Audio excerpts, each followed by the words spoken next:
Bonjour les abonnés de Zone Imaginaire, j'espère que vous allez bien. Bienvenue dans cette deuxième vidéo ou podcast de l'actu de Zone Imaginaire. Je suis en présence de Bruno Botta. Bonjour Bruno, comment vas-tu ? Très bien, Gilles. Et toi? Ça va très bien, hein. J'ai eu une semaine carnavalesque.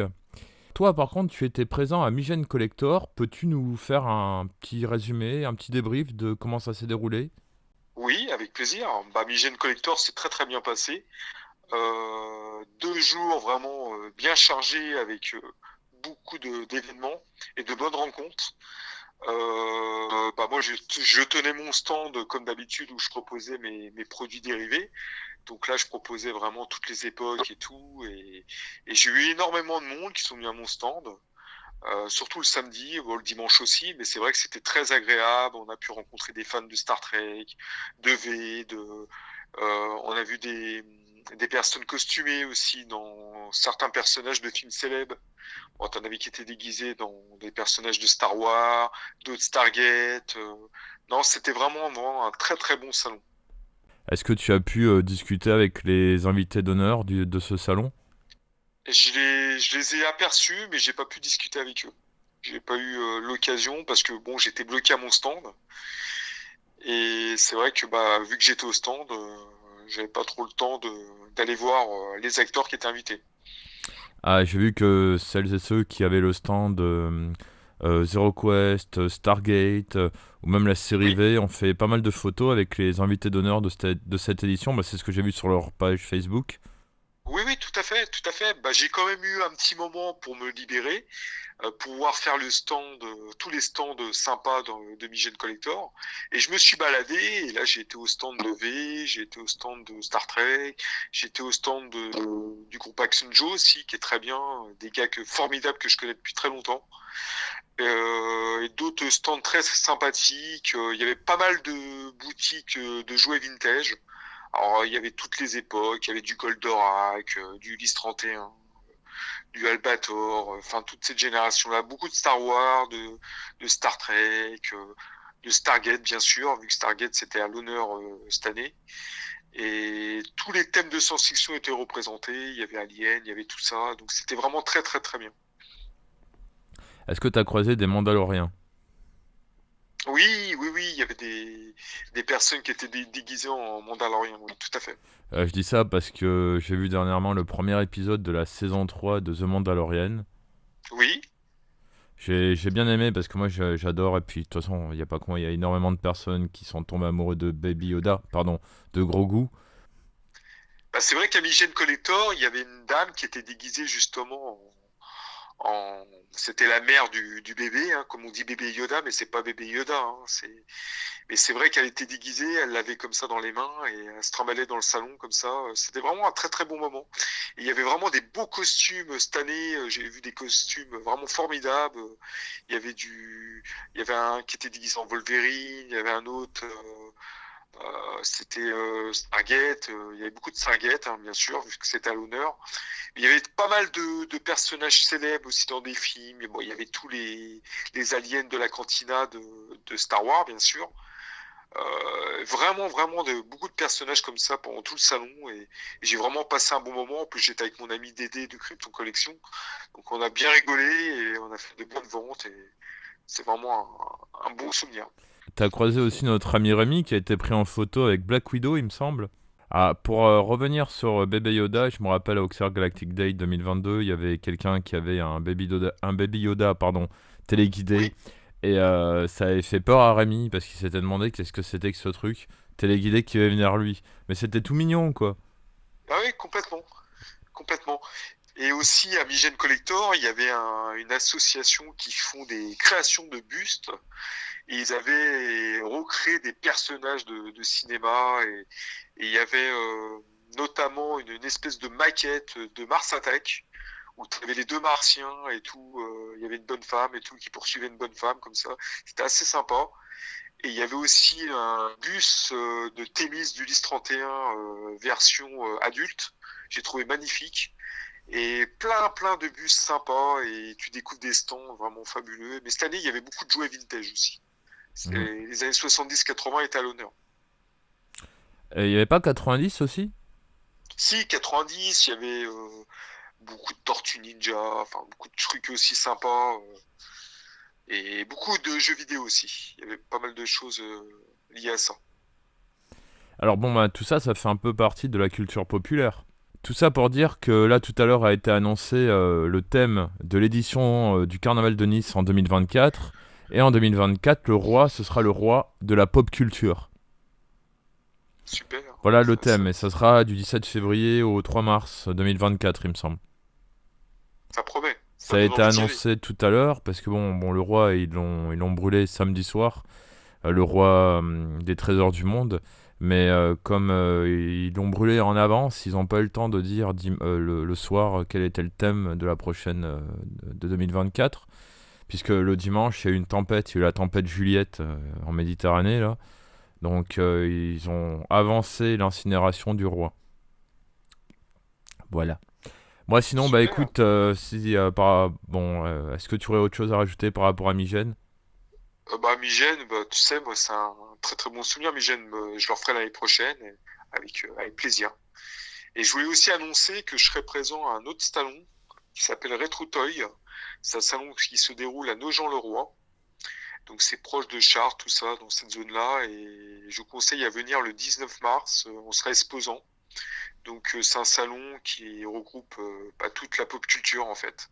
Donc vous avez tous les films connus, les séries télé, la bande dessinée, il y aura des bandes d'arcade, vous risquez de passer une très très bonne journée. Donc c'est le 19 mars à Nogent-le-Roi, Rétro Toy. D'accord, bah moi je vais faire mon petit débrief de ma semaine au Carnaval de Nice. Bah, c'était intéressant. J'ai pu revoir Sébastien du musée du Carnaval où j'ai fait une nouvelle interview. J'ai aussi été à une exposition sur la commune de Beau-Soleil, c'est juste au-dessus de Monaco. Une exposition, c'était au centre des mémoires, il me semble, de la culture. Il y avait une exposition sur le carnaval de Beau-Soleil. Il faut savoir qu'à l'époque, ça s'arrêtait en 2020, donc juste avant le confinement.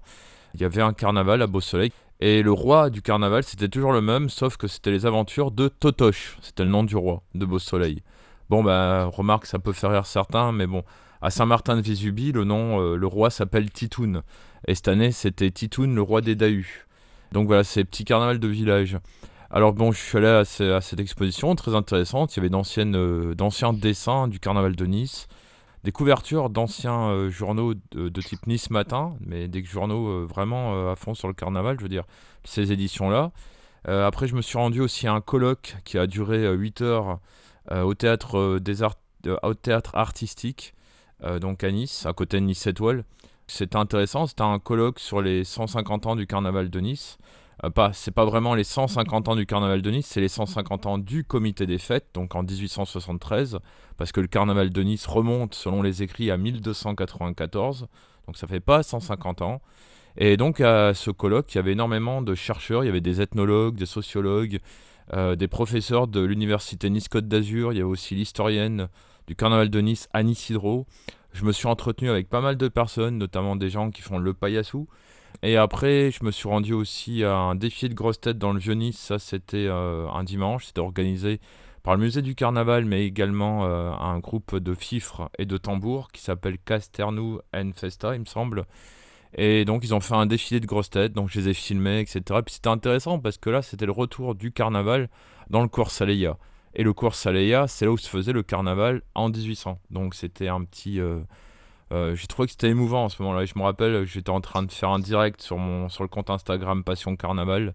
J'étais très émotif quand les grosses têtes sont arrivées aux courses Aléa. Après, bon, j'ai rencontré beaucoup de personnes. Je me suis aussi entretenu avec Benoît, qui lui fait des directs, mais sur tous les carnavals de France. D'ailleurs, il était toujours en direct quand je le voyais. Donc c'était très intéressant. Et bien sûr, j'ai visité le village carnaval.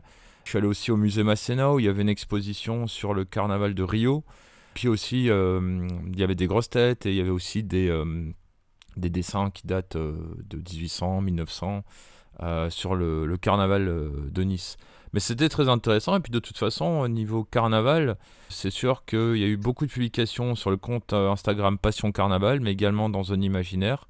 Et là, fin mars, Je repars du côté des Alpes-Maritimes pour me rendre au carnaval de village, au carnaval de Châteauneuf-Villevieille, qui est organisé par le musée du carnaval, mais également par le groupe de musique Casternou and Festa. Il y aura des chars, des grosses têtes, et ça sera un peu dans l'esprit du carnaval d'antan. Et j'ai hâte de m'y rendre. Bon, par contre, je sais pas si j'aurai le même masque que j'ai mis pendant le carnaval, puisque j'avais mis un masque de clown. Ça avait vachement plu à Rémi, ça. Si tu vois ce que je veux dire, cher Bruno. Oui, tout à fait. Voilà. Donc les gens ils me regardaient bizarre dans la rue avec le masque de clown. Il y en a, ils en avaient peur. Et puis il y en avait, ils disaient ah pourtant il y a un clown mais c'est pas mon anniversaire. Je suis pas là pour votre anniversaire. Moi je suis là pour le carnaval. Sinon à part ça, qu'est-ce que je voulais dire d'autre? Oui, toi t'as annoncé un truc le 19 mars. Bah le 11 mars il y a le carnaval de Rivesaltes dans le département des Pyrénées-Orientales. Alors il y aura les géants puisqu'ici dans le département c'est la tradition, c'est le défilé des géants. Et il y aura peut-être aussi des petits babaous. Ça, je ne sais pas, je verrai ça. Et je pense que je ferai un petit reportage. Mais c'est vrai que là, j'ai échangé avec beaucoup de gens. Et finalement, ils m'ont expliqué que en fait, les passionnés du carnaval, ils ont un nom. On les appelle les carnavalophiles. Voilà, pour mon résumé. Des questions? Excellent. Donc voilà, donc toi, on te retrouve le 19 mars, c'est ça? Oui, tout à fait. À Nogent-le-Roi. Rétro Toy. D'accord. Ben, et puis moi, vous me retrouverez, si vous voulez, le 11 mars, à Rivesaltes, au carnaval de ce village. Et sinon, après, ça sera le 25 mars à Châteauneuf-Villevieille, dans les Alpes-Maritimes. Alors, chers abonnés de Zone Imaginaire, je vous remercie d'avoir partagé les différentes vidéos qui ont été publiées dernièrement.